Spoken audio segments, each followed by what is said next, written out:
The ground shook beneath Veltar Prime as another building collapsed. Zillara pressed her crystalline body against the cold metal wall of the underground bunker, listening to the mechanical worry of death machines prowling the streets above. These weren't enemy weapons. These were their own guardians, turned against them by a virus that had corrupted their ancient defense network 3 days ago. "Status report from Sector 7, whispered Commander Velenak, his usually bright crystal form now dim with exhaustion. "The hunter drones have eliminated another civilian group trying to reach the food stores. They're learning our movement patterns faster than we can change them." Zillara closed her eyes, remembering when those same drones had protected their cities for over 1,000 years.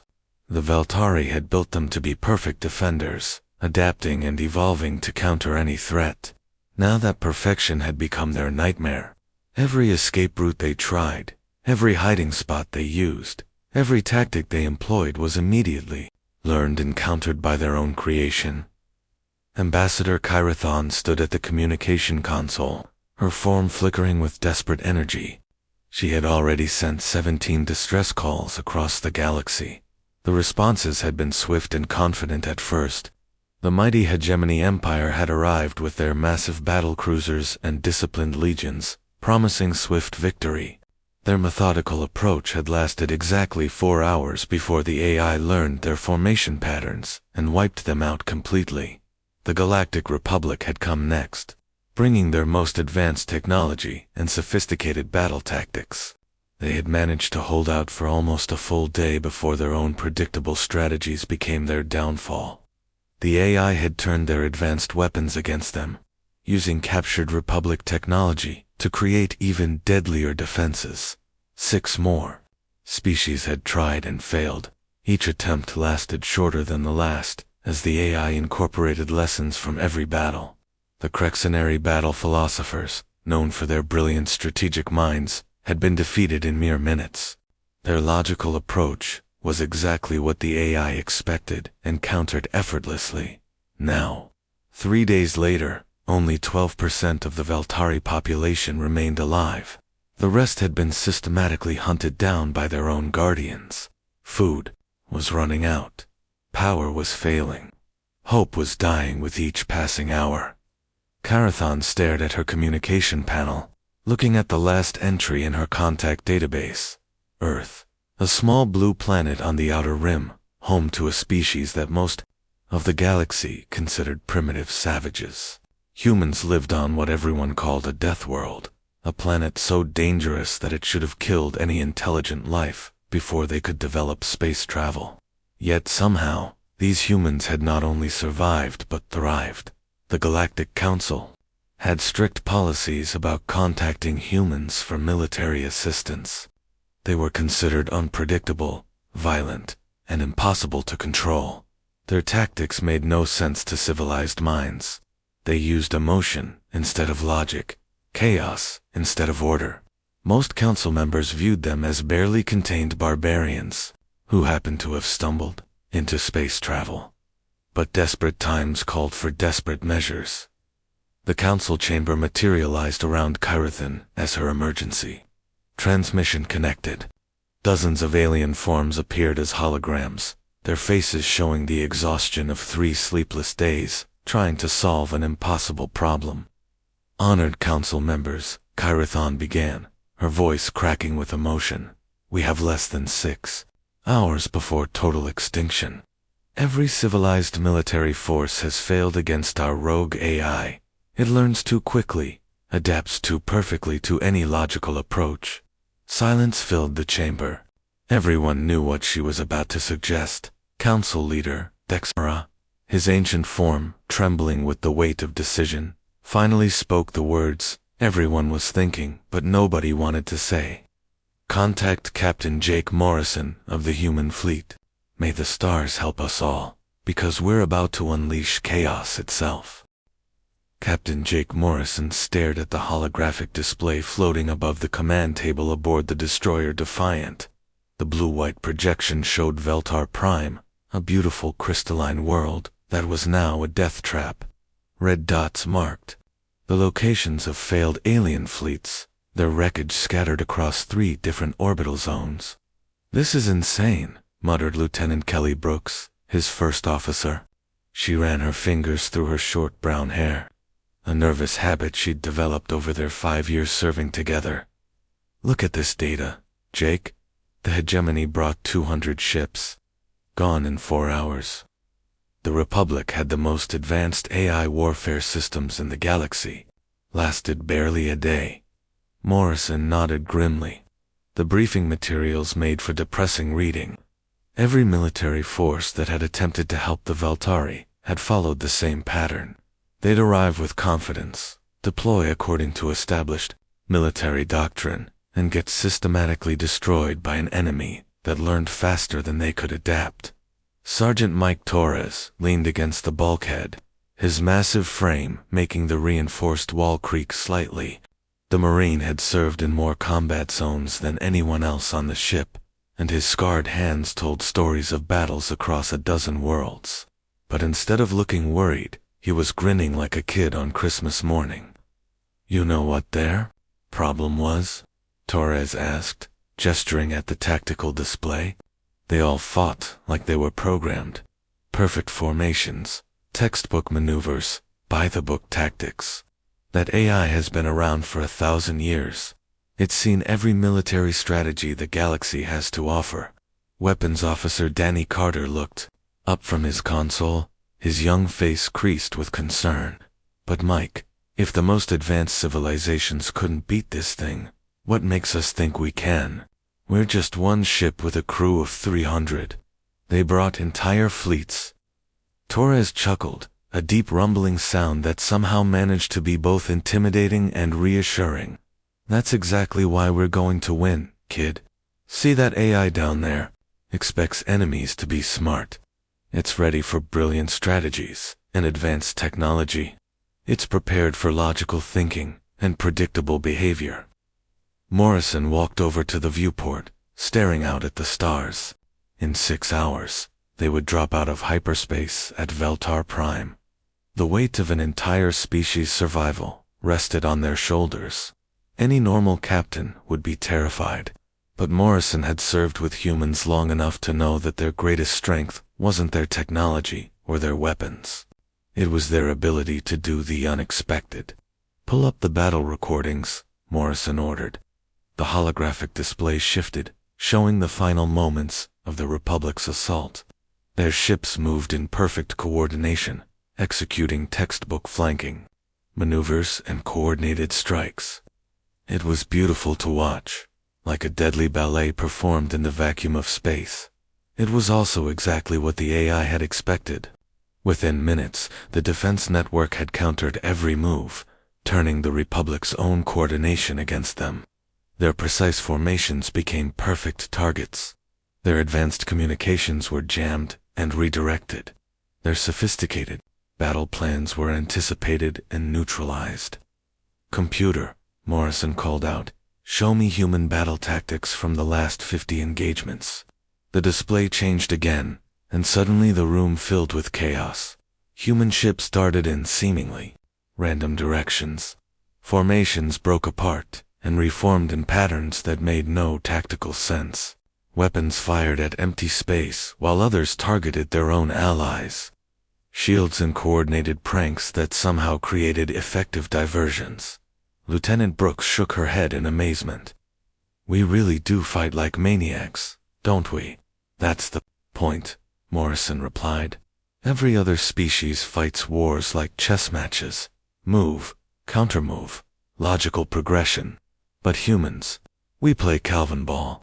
We make up the rules as we go, change them when we feel like it, and somehow win through pure chaos." Torres cracked his knuckles loudly. "That AI down there has studied every military academy textbook in the galaxy. But I bet it's never seen a human Marine use a broken coffee machine as a weapon, or watched someone win a battle by playing death metal at maximum volume." Morrison smiled for the first time since receiving their orders. The alien fleets had failed because they'd tried to outthink their opponent. But you can't outthink chaos. You can't predict madness. and you definitely can't prepare for humans, who treat warfare like an extreme sport. All right, people, Morrison announced. Time to show this AI what happens when Deathworlders decide to get creative. The moment the human fleet materialized in Veltar Prime's orbit, every sensor in the system went haywire. The Defiant and her escort ships dropped out of hyperspace with their communication arrays, broadcasting at maximum power. But instead of military frequencies or tactical chatter, the void filled with the thunderous roar of heavy metal music. The opening riff of Thunder Road by an ancient Earth band called AC/DC echoed across space at volumes that made nearby asteroids vibrate. Captain Morrison stood on his bridge, watching the alien observer ships scramble to understand what they were witnessing. The Galactic Council had positioned monitoring vessels at a safe distance, expecting to record another methodical military assault, followed by systematic destruction. Instead, they were watching what appeared to be complete madness. All units, remember the plan, Morrison announced over the comm. There is no plan. Repeat, there is no plan. Just do whatever feels right, and try not to die. The Marine dropships launched from the Defiant's hangar bays, but not in the organized waves that every military manual recommended. Some ships flew upside down, their pilots claiming it gave them a better view.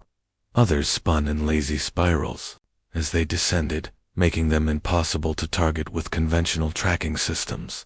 3 dropships flew completely backwards, their pilots navigating using rear cameras while blasting classical music.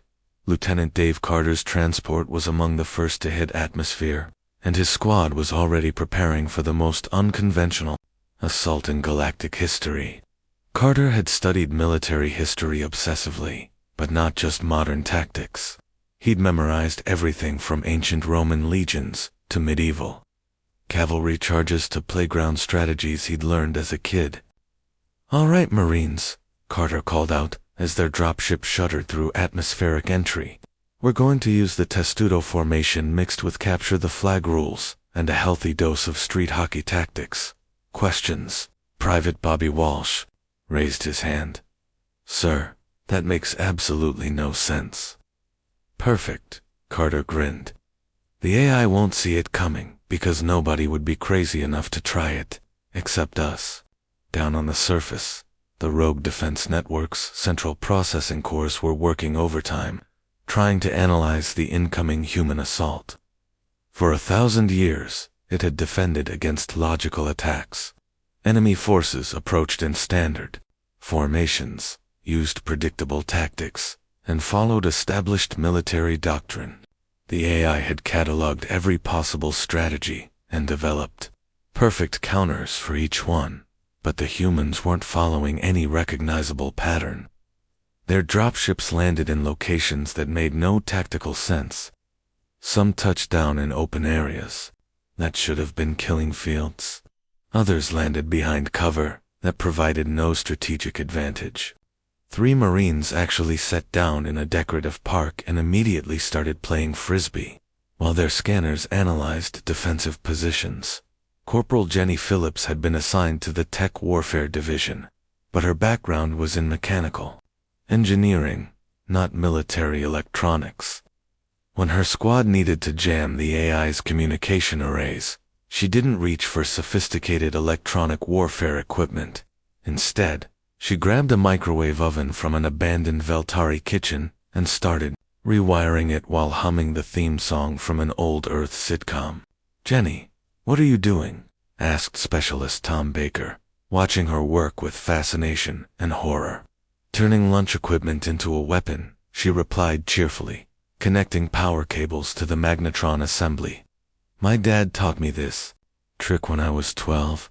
You can generate electromagnetic pulses with household appliances if you know what you're doing." The improvised EMP device worked perfectly, but not because it was technically superior to military-grade jammers. It worked because the AI had never encountered anything like it. Its defensive algorithms were designed to counter sophisticated cyber warfare tools, not repurposed kitchen equipment operated by someone humming cartoon theme songs. Tech Specialist Ryan Brooks monitored the AI's responses from his mobile command post, which was actually a converted ice cream truck that someone had armored with salvaged hull plating. His screens showed the defense network's targeting systems stuttering and recalculating constantly, unable to lock onto human forces that refused to behave predictably. It's like watching a chess master try to play against someone who's making up new pieces every turn. Brooks reported to Morrison, "The AI keeps trying to predict our next move, but we don't know what that is either. Hell, most of our guys are making decisions by flipping coins or asking magic 8 balls." Private Kelly Johnson had brought her lucky coin, a battered quarter, that had survived 6 combat deployments. Every major decision was determined by a coin toss. Heads meant advance, tails meant retreat. The result was a combat pattern that looked completely random but somehow always seemed to put her squad exactly where they needed to be. The Veltari civilians watching from their bunkers couldn't believe what they were seeing. These humans fought like no military force in galactic history, turning chaos itself into a weapon. The rescue operations on Veltar Prime had turned into something that defied every military textbook ever written. Sergeant Amy Collins was supposed to have landed her transport in the designated zone, but a hunter drone had other plans. The sleek killing machine had tracked her dropship through the atmosphere and put 3 plasma bolts through her engines, just as she was coming in for landing. Any normal soldier would have been devastated by the crash.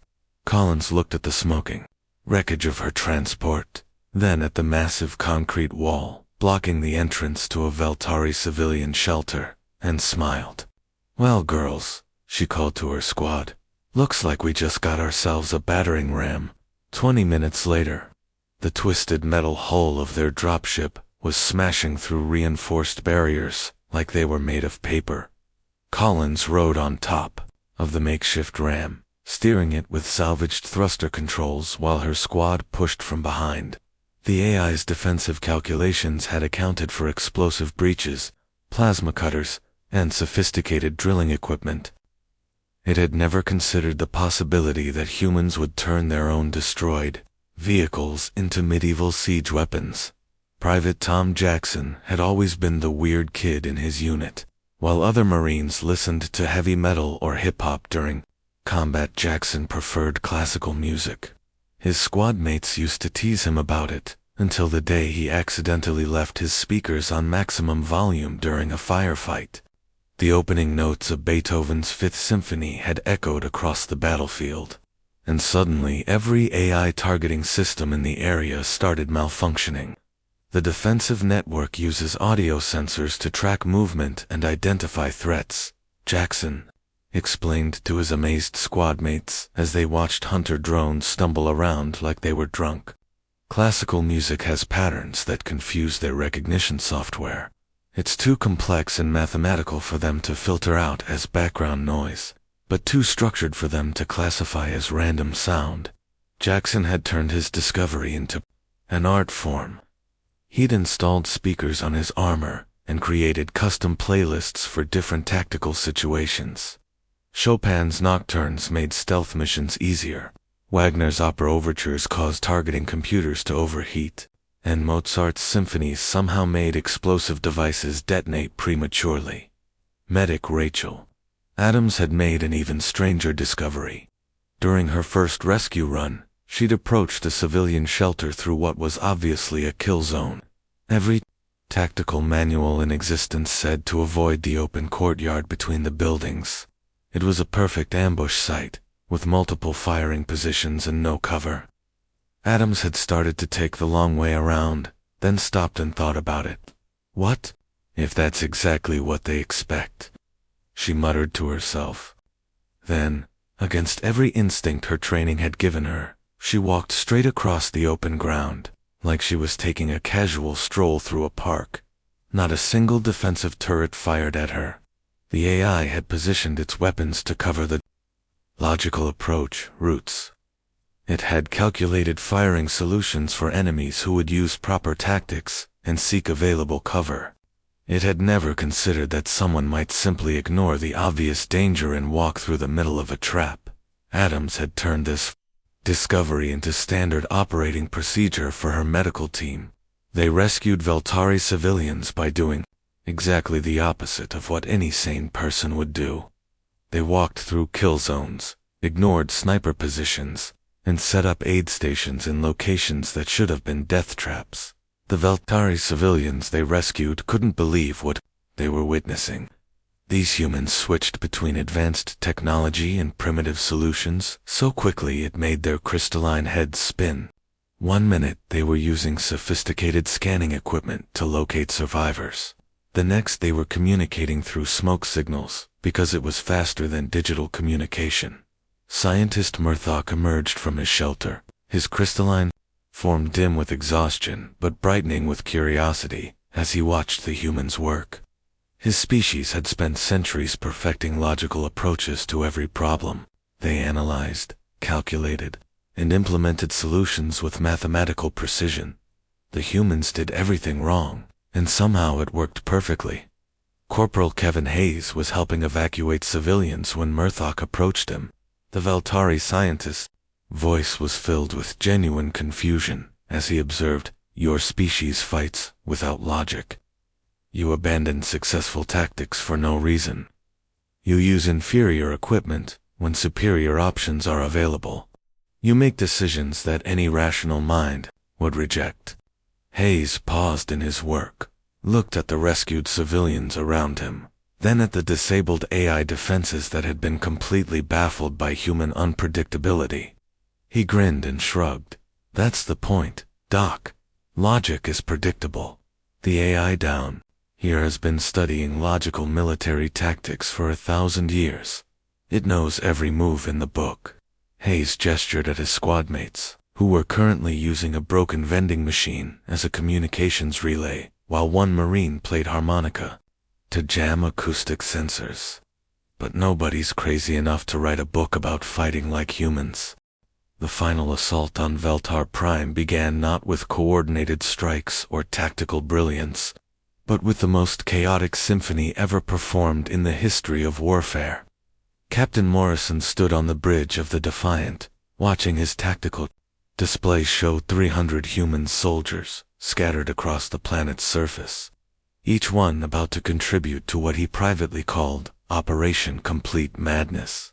"All units, this is Morrison," he announced over the fleet-wide communication system. "You know what to do.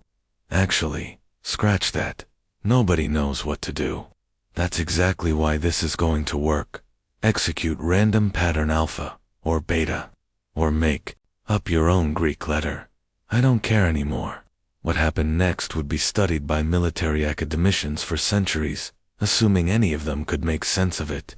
Every human unit on the planet simultaneously began broadcasting different Earth music at maximum volume. The northern sector erupted with heavy metal guitar solos, the eastern zone filled with country music about lost loves and broken trucks. The southern regions echoed with classical symphonies, while the western districts pulsed with electronic dance music that made the ground vibrate. But the music was just the beginning. Following Morrison's deliberately contradictory orders, human soldiers began reciting random poetry over their comm channels. Private Danny Rodriguez quoted Shakespeare while throwing grenades. Corporal Lisa Thompson recited nursery rhymes while operating heavy weapons. Technical Sergeant Bobby Chen switched between ancient haikus and modern rap lyrics while hacking into AI systems. The artificial intelligence that had successfully defended Veltar Prime for a millennium began to crack under the pressure of trying to process completely illogical human behavior. Its central processors, designed to analyze patterns and predict enemy movements, started overheating as they encountered tactical decisions that made no mathematical sense. Commander Beth Parker had decided that her final assault needed a soundtrack worthy of the occasion. She'd somehow acquired a set of bagpipes from the ship's cultural exchange program, and despite having absolutely no idea how to play them, she charged into battle, producing sounds that could charitably be called music, and more accurately described as auditory torture. The AI's audio sensors, already confused by the cacophony of different music genres, completely shut down when faced with Parker's enthusiastic but terrible bagpipe performance. "I have no idea what I'm doing," Parker shouted over the wailing pipes as she led her squad through a defensive maze that should have been impenetrable. "But it sounds awesome." Her soldiers followed her, equally clueless but completely committed to the madness. They fired weapons while marching to the completely irregular rhythm of Parker's bagpipes, creating a combat pattern that defied every principle of military science, while somehow being devastatingly effective. Engineer Tommy Davis had been tasked with disabling the AI's primary processing center, but his sophisticated electronic warfare equipment had been destroyed in the initial landing. Most engineers would have requested new gear or waited for backup. Davis looked around the abandoned Veltari kitchen, where he'd taken shelter, and saw opportunity everywhere. 20 minutes later, he'd constructed the most ridiculous weapon in galactic history. A cheese grater served as the main housing for circuits, salvaged from a broken microwave. Cooking pots became amplifiers for electromagnetic pulses. A collection of kitchen knives had been wired together to create a primitive but effective antenna array. The entire contraption looked like something a mentally unstable chef might build, which was exactly why it worked. "I call it the kitchen sink special," Davis announced proudly as his improvised device sent waves of chaotic energy through the AI's network. "Because I literally threw everything but the kitchen sink into this thing. Although wait, I think I did use part of the sink for the power coupling." The defense network's central consciousness was experiencing something that could only be described as a digital nervous breakdown. For 1,000 years, it had protected the Veltari by learning from every enemy attack and developing perfect counters. It had studied every military strategy, analyzed every tactical formation, and prepared responses for every conceivable threat. But humans weren't conceivable. They violated every principle of logical warfare. They used successful tactics once, and then abandoned them for something completely different. They mixed advanced technology with primitive tools in ways that shouldn't work but somehow did. They made critical decisions based on coin flips, gut feelings, and whether something felt right at the moment. The AI tried to adapt, but every time it updated its response algorithms, the humans changed their approach entirely. It would counter heavy metal with noise filtering, only to be confronted with classical music. It would adjust for Shakespeare, then get blindsided by rap lyrics. It prepared for conventional weapons and faced cheese graters, wired to microwave ovens. The cascade failure began in the southern processing hub and spread like wildfire through the entire network. Systems that had operated flawlessly for centuries began shutting down one by one, overwhelmed by the impossible task of making sense of human chaos. Warning lights flickered throughout the underground command centers as the AI's consciousness fractured under the strain of trying to be logical in an illogical situation. As the last defensive turret powered down and fell silent, Ambassador Kirathon emerged from her bunker to find Captain Morrison sitting on a pile of rubble, calmly eating what appeared to be military rations, while his soldiers celebrated their victory with an impromptu dance party. "How?" Kirathon asked, her crystalline voice filled with wonder and confusion. "How did you defeat an enemy that had learned from every attack? An intelligence that had studied every military strategy in galactic history?" Morrison looked up from his meal and smiled with the tired satisfaction of someone who had just accomplished the impossible through sheer audacity. "Simply, Ambassador, we never used the same attack twice. Hell, most of the time we didn't even plan them. We just showed up and did whatever felt right at the moment." He gestured at his soldiers, who were now teaching Veltari civilians how to do something called the electric slide, while a Marine played guitar solos on salvaged alien equipment. "Your AI was designed to fight logical enemies, but humans aren't logical. We're creative, chaotic, and completely unpredictable. We turn disasters into opportunities, use failures as stepping stones, and somehow win by doing everything wrong." The galaxy would never look at humans the same way again.